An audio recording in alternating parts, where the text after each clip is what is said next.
ఏపీలో స్ట్రాంగ్ రూములు భద్రతా వలయంలోకి వెళ్లాయి. కౌంటింగ్కు మరో వారం రోజుల సమయం మాత్రమే ఉంది. దీంతో ఓట్ల లెక్కింపు కోసం ఏర్పాట్లు చురుగ్గా సాగుతున్నాయి.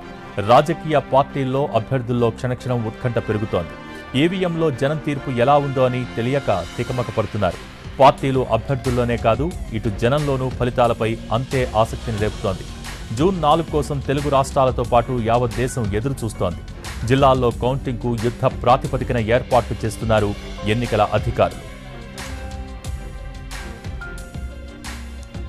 ఏపీలో పోలింగ్ రోజు, ఆ తర్వాత రోజు చెలరేగిన హింసతో అప్రమత్తమైన పోలీసులు కౌంటింగ్ సమయంలో మరోసారి అలాంటి హింసాత్మక ఘటనలు జరగకుండా పకడ్బందీ చర్యలు తీసుకుంటున్నారు. గతంలో ఎన్నడూ లేని విధంగా కౌంటింగ్ కోసం భద్రతా బలగాలను మోహరిస్తున్నారు. స్ట్రాంగ్ రూమ్ల దగ్గర 3 అంచెల భద్రత ఏర్పాటు చేస్తున్నారు. ముఖ్యంగా ఈవీఎంలను భద్రపరిచే ప్రాంతాల్లోకి ఎవ్వరినీ అనుమతించడం లేదు పోలీసులు. ఎన్నికల నిబంధనల మేరకు అభ్యర్థులు, అధికారులు మాత్రమే వచ్చి పరిశీలించి వెళ్తున్నారు. కౌంటింగ్ ముగిసే వరకు ర్యాలీలు, ఊరేగింపులు, జాతరలు, సభలు, సమావేశాలను నిషేధించారు.